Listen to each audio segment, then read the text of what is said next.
Professor Nildo Rix, muito obrigado por nos atender, tudo bem? Tudo bem, Marcelo? É um prazer falar com você. Bem, professor, o tema é meio óbvio, né? Nós, esta semana que passou, nós tivemos aí a queda a baixa da taxa Selic, e isso provocou um certo ânimo no governo em dizer por aí que as coisas estão melhores do que antes, a inflação, enfim. Mas nós sabemos que anda tudo muito complicado, muito difícil. O que há de verdade nisso tudo, hein, professor? De verdade é o cinismo e a canalice do governo. No que? Ora, desde 1994, o Banco Central no Brasil e a camarilha que assaltou o Banco Central durante todos esses anos, seja em governos como o do Fernando Henrique Cardoso, com Gustavo Franco, ou com o governo Lula, com Henrique Meirelles, e agora Ilan Goldfarb, que é homem dos banqueiros, o Banco Central é um terreno inexpugnável ao eleitor, ao babaca do eleitor que pensa que pode mudar a vida brasileira quando instituições como o Banco Central estão sob controle estrito dos operadores do sistema financeiro. Desde 1994, portanto, Marcelo, o Brasil tem aquilo que nenhum país tem, uma jabuticaba, como dizem os cretinos dos liberais. Dizendo o quê? Que é a maior taxa de juros do mundo. Como explicar que a maior taxa de juros do mundo, praticada durante todos esses anos, em governos petistas e em governos tucanos, com um grau de inadimplência baixo, com PIB alto e com PIB baixo, com crescimento da economia e com recessão, nós temos a maior taxa de juros do mundo. Se não pelo fato de que o Brasil é um país que desde 94 sofre uma brutal regressão industrial, é um país que se notabiliza por exportar produtos da mineração e da agricultura, basicamente soja, e que alimenta a inflação aqui internamente e garante aquilo que eu chamo de uma república rentista. Não há explicação alguma para manter a taxa de juros nesse nível. E é preciso dizer, para esse batalhão de economistas que serve de maneira voluntária ou paga o sistema financeiro, o rentismo, que a taxa de juros em 94 era muito baixa e que a dívida pública era inexistente. E não foi a dívida pública que gerou uma taxa de juros alta, foi o contrário, uma taxa de juros elevadíssima, acima de 50%, que gerou o endividamento. E ao gerar o endividamento, o Estado tomou uma outra decisão. É preciso honrar esse rentismo aumentando a carga tributária. Carga tributária, portanto, é um pressuposto do superendividamento estatal, garantido por essa taxa de juros elevada artificialmente em 1994, quase 53%, e que nunca baixou o juro real. Por que o governo baixou agora a taxa de juros, Marcelo? Porque nesse volume, nesse nível da taxa de juros, o Estado naturalmente não vai poder cobrir, a despeito do corte de direitos, da austeridade sobre o povo, não terá recursos suficientes para honrar o pagamento da dívida. E dessa forma, então, o Estado reduz a taxa de juros, garantindo, não obstante, uma taxa de juros real gigantesca. Porque, claro, por que a inflação cedeu? A inflação cedeu porque nós temos uma taxa de desemprego de 2 dígitos de quase 14 milhões de desempregados que não têm o que consumir. Enfim, o desemprego altíssimo é que, e, portanto, a destruição de famílias, a crise, a miséria, a violência sobre uma parte grandíssima da população que vai crescer, é o que permitiu e que obrigou o governo a baixar a taxa de juros de uma maneira anedótica, porque ainda segue sendo a maior taxa de juros do mundo. O segundo país é a Rússia, que tem quase 1/3 dessa taxa de juros. Então eu quero que essa canalha que ocupa o sistema financeiro, esse batalhão de gente na mídia, me dê 2 ou 3 razões pelas quais há uma ameaça sobre o sistema financeiro para que ele opere numa taxa de juros desse tamanho, garantida pelaquela camarilha que assaltou o Banco Central durante todos esses anos. Agora, professor, o senhor fala numa anedota, né, desta baixa da taxa Selic, mas aí eu me pergunto, é a mesma anedota contada pelo governo de Dilma, quando ela também baixou a taxa de uma forma até um pouco mais radical, baixou a 6%, e depois nós vimos o que aconteceu? Nós estamos vendo repetido isso. O que aconteceu depois? Nós tivemos uma explosão, né? Sim, mas por quê? Não é porque a taxa de juros foi baixa. Ora, é óbvio que naquela circunstância e nas circunstâncias atuais, É possível baixar muito mais a taxa de juros. Por que não se pode baixar a taxa de juros aqui? Porque depois vai gerar um efeito cascata, que os bancos vão vir pelo rentismo, etc., e que aquela política da presidente Dilma, feita tentando contemplar todos os interesses, o que é impossível, ela tinha que ter enquadrado o sistema bancário, que é ineficiente, que empresta pouquíssimo e que não coloca seu capital para a sociedade. Esse é o ponto fundamental. A gente tem um Banco Central complacente que faz tudo o que o FEBRABAN quer. Agora, não há razão alguma para manter essa taxa de juros nesse nível. Essa taxa de juros podia estar a 7%, 6%, 5%. Qual é o problema disso? Quem me deu um argumento técnico que me explique que ela baixou e foi por isso que ela recebeu o golpe, porque isso é um conto petista, né? A ideia de que ela baixou a taxa de juros era artificial. Ora, qual era o drama naquilo? A taxa de juros real, quer dizer, descontada a taxa de juros com a inflação, era ainda elevadíssima, Marcelo. Inclusive quando a presidente Dilma baixou a taxa de juros. Agora, tem que atacar o rentismo em todas as suas frentes. E para fazer isso tem que ter uma política industrial forte, que a presidente Dilma nunca teve, nem a FHC teve, nem Lula, e a burguesia brasileira não quer, porque a burguesia brasileira quer comprar na China e vender aqui, extorquindo o povo brasileiro com preços elevados artificialmente. Bom, quer dizer que essa discussão de taxa Selic, ela é uma discussão menor do ponto de vista da economia, professor? Não, ela é uma discussão importante, porque essa taxa básica, ela remunera, por exemplo, os títulos da dívida pública em primeiro lugar e ordena todos os demais. Mas nós sabemos, a taxa de juros do cartão de crédito é 480%. Como é que pode isso? Quer dizer, os bancos não sofrem regulação alguma, porque eles controlam o Banco Central. O Banco Central, que devia regular o sistema bancário privado, não faz. É o contrário, o sistema privado que controla o Banco Central, nomeando técnicos que são seus funcionários, como foi Joaquim Levy na Dilma, como foi Henrique Meirelles no Lula e como é Ilan Goldfarb agora com esse governo corrupto de Michel Temer. Então, esse é o ponto. Os banqueiros não estão sob regulação alguma, como também essas agências de regulação são uma farsa completa controlada por todos os capitalistas de cada setor. Não há regulação. Na ANAC, por exemplo, você saber o que a classe média viaja agora de avião, percebe, as tarifas são absurdas, os serviços são de quinta categoria e não há regulação alguma. E sobre o sistema bancário, menor regulação ainda. E eles estão aumentando. Eles têm um grau de inadimplência baixo, eles estão aumentando suas provisões e eles avançaram ainda mais a sua participação na compra de títulos da dívida pública, porque é um ganho real extraordinário que não precisa emprestar e correr risco nenhum. Um capitalismo sem risco desses banqueiros. Agora, o Banco Central está com eles, o Ministério da Fazenda está com eles e a mídia está com eles. Né? Basta ver quem financia os monopólios de televisão, se não é o Itaú, o Bradesco, os grandes bancos. É verdade. Bom, professor, o senhor me fez lembrar o que aconteceu lá no governo Dilma quando a taxa baixou. E aí eu lhe pergunto agora, quais são as perspectivas? Quando é que a ficha vai cair desta conversa que o senhor chama de anedota? Desta taxa Selic caindo, a inflação, o presidente aí tentando animar a economia. Quando é que a ficha vai cair e os números vão mostrar aquilo que é verdadeiro na economia do país? A ficha vai cair dependendo do protesto popular contra 3 medidas do governo Temer. Quais são as 3 medidas que o governo tomou? E todas elas são para favorecer o capital e abrir o espaço para a retomada do investimento no país. Não tem nada a ver com contas públicas. Essa canalha que me faz isso me deixa nervoso, que é verdadeiramente espantoso indicar que nós temos um problema de déficit público. Nós temos um problema fiscal no Brasil? Nós temos. Mas qual é o problema fiscal no Brasil? Latifundiários, grandes empresários, multinacionais, bancos e grandes comerciantes não pagam impostos.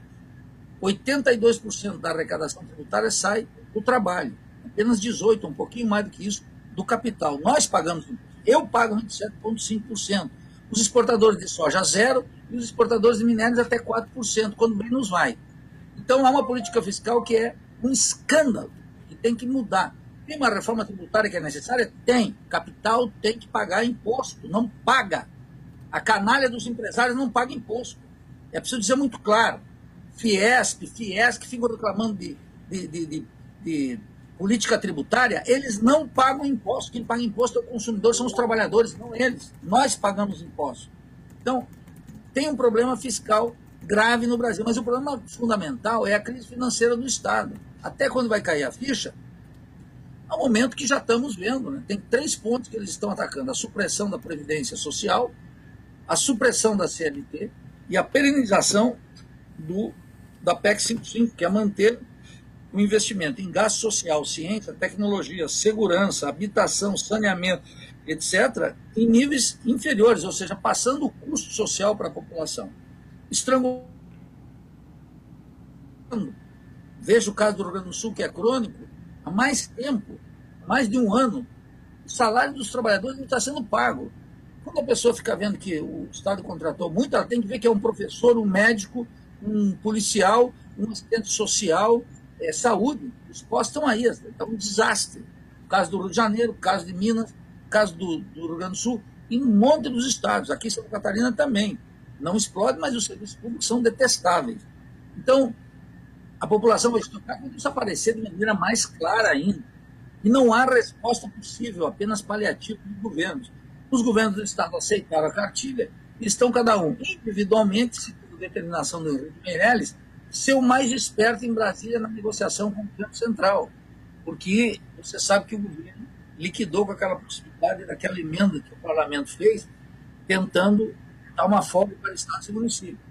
O governo vetou e chamou individualmente os estados para negociar. Quer dizer, divida e reinará eternamente. Essa foi a linha do governo, que é a linha vitoriosa. O resultado nós estamos vendo onde? Na catástrofe dos serviços públicos. A Polícia Federal, a Polícia do Rio de Janeiro não parou ontem, ele está parando tudo. Vai ser mais grave esse semestre, como no segundo semestre também. Não há o menor indício de retomada de uma taxa de investimento no Brasil. Mas os capitalistas agora têm salários muito baixos, porque nós temos quase 14 milhões de desempregados, nós temos um moto contínuo que alimenta o rentismo financeiro, mesmo com a redução da taxa de juros, que continua sendo a mais elevada do planeta. Não existe justificativa alguma para isso. Não existe risco de quebra do Estado, de calote. Eles evitaram tudo isso. Eles têm o governo, eles têm aquele covil de ladrões que é o Congresso Nacional, está decidindo matérias que não podem ser decididas. Você acha, Marcelo, que um Congresso coberto de corruptos, senadores e deputados, cuja grande maioria está sendo delatado, denunciado com crimes eleitorais, crimes fiscais, crimes de toda a ordem, pode decidir uma matéria como a supressão da Previdência Social ou da CLT? Isso é matéria que só pode ser discutida em termos plebiscitários. Tem que ser chamado o povo para decidir. Mesmo que o Congresso Nacional fosse composto pela família da Madre Teresa de Calcutá, que fosse impoluto. Um Congresso, mesmo um Congresso representativo, um Congresso unicameral sem a excrescência do Senado, e um Congresso feito de homens e mulheres limpos, não pode decidir essa matéria.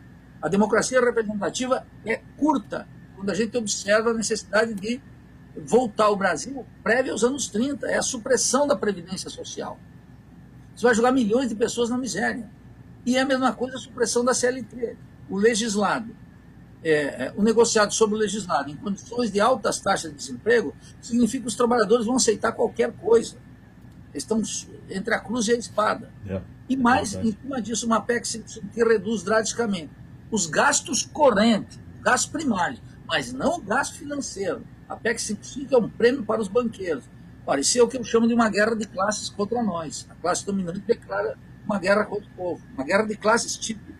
Então, quando é que vai se tocar isso? Mesmo que a taxa de juros chegue a 10%, a 9%, isso ainda alimenta de maneira extraordinária o rentismo financeiro.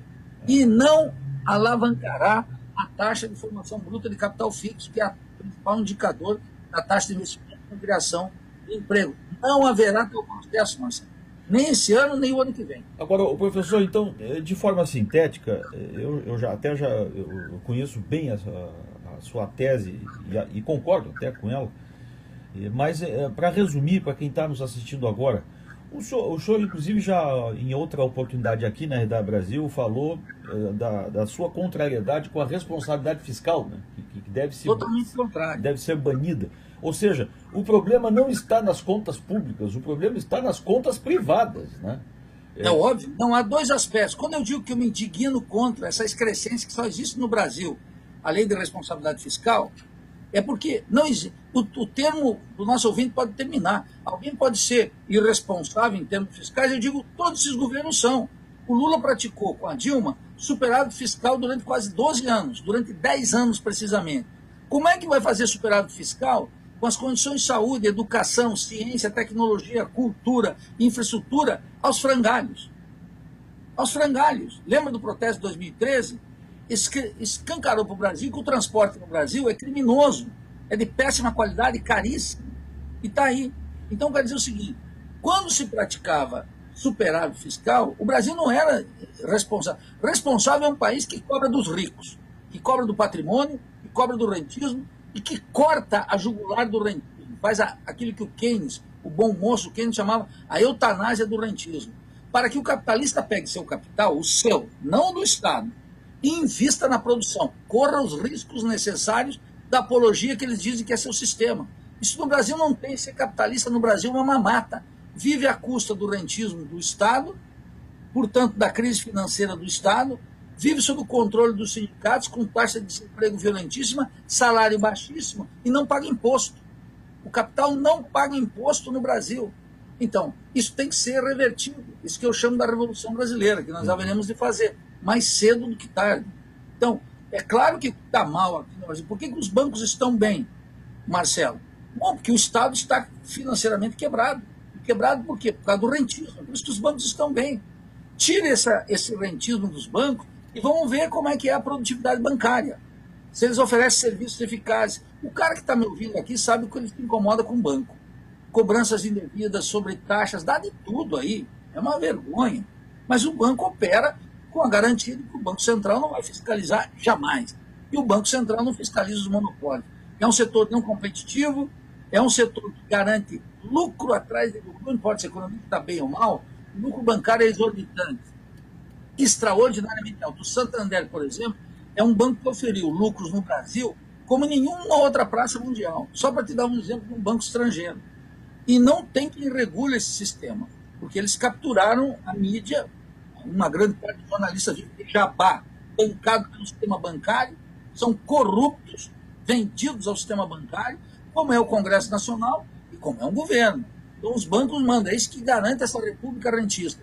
E impede a auditoria da dívida que está lá como letra da Constituição, tem que ser feita. Nós temos que fazer uma auditoria da dívida. Isso é uma determinação constitucional. Então, enquanto não mexer nisso, Marcelo, nós vamos ficar nos iludindo. A burguesia vai ficar muito contente porque ela vai continuar dizendo que é um problema fiscal e que há que ser responsáveis com as finanças públicas, tal como eu e você temos que ser responsáveis, senão a gente acaba no cartório. O país não funciona assim, como a vida privada. Na tua vida privada e na minha, eu não posso descobrir um pré-sal, não tem como. Mas eles descobriram o pré-sal, já estão vendendo para o estrangeiro, já estão dando de graça. A irresponsabilidade desse Pedro Parente na Petrobras, ele terá que ser levado a juízo público um dia, porque está vendendo uma empresa, é um petrolão muito maior do que aquele que funcionou durante o governo Fernando Henrique, Lula e Dilma. É uma corrupção que é feita em nome do mercado, tal como Fernando Henrique vendeu a Vale do Rio Doce por 3,3 bilhões no ano que ela faturou, em termos brutos, antes de pagar o imposto, 5 bi. Quer dizer, se isso não é corrupção, eu não sei o que é corrupção. Então, a corrupção não é só essa que está aí do petucanismo. Né? O nome... Esse tema, Marcelo, me desculpe te estender sobre isso. Quer dizer, essa é a única saída. O Brasil chegou numa situação que resolver pequenos problemas de saúde pública, educação, saúde, as políticas públicas em geral, ele precisa tocar nas medidas estruturais. Esse é o ponto. E agora a política vai separar homens de crianças. O nome responsabilidade fiscal é muito impróprio, né? E aí confunde as pessoas.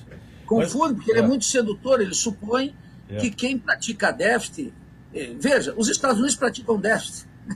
Alguém fala mal dos Estados Unidos. Aliás, professor...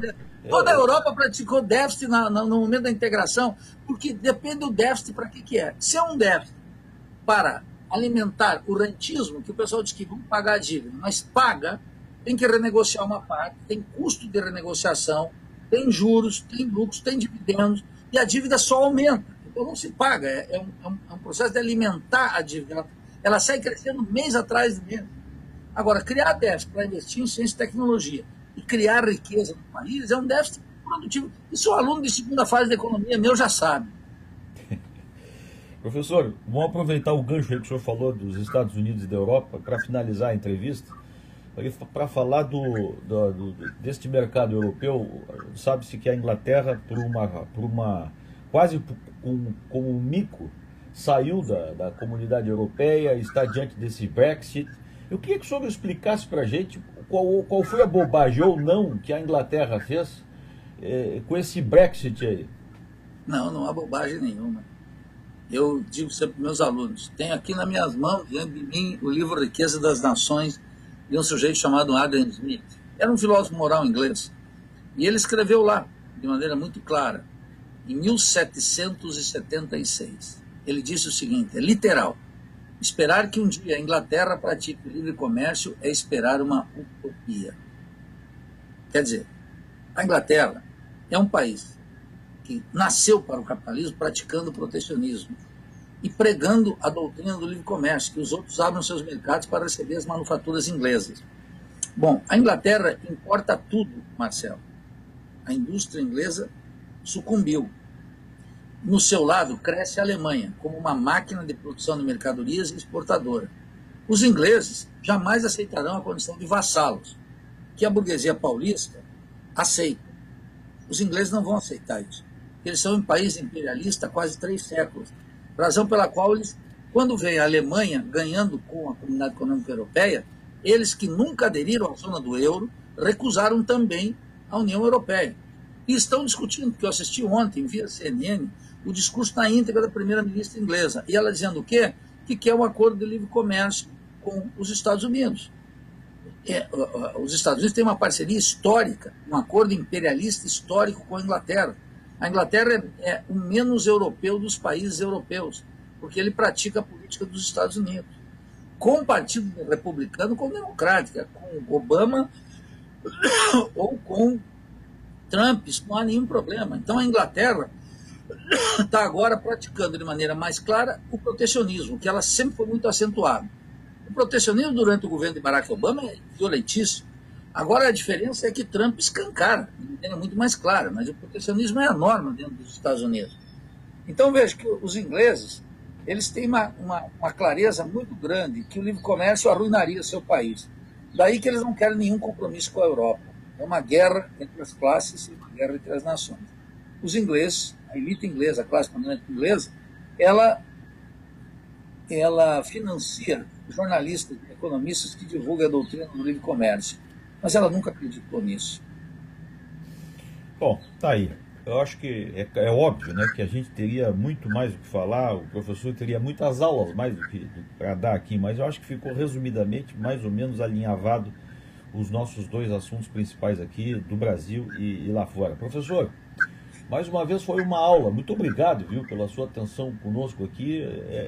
É necessário que a gente faça intervenções assim verdadeiras no mundo da mídia, porque a gente ouve tanta coisa, né, por aí e tanta coisa errada por aí, né, que nos leva para outros caminhos, né, e os brasileiros ficam pensando outras coisas, né, erradas, equivocadas, né.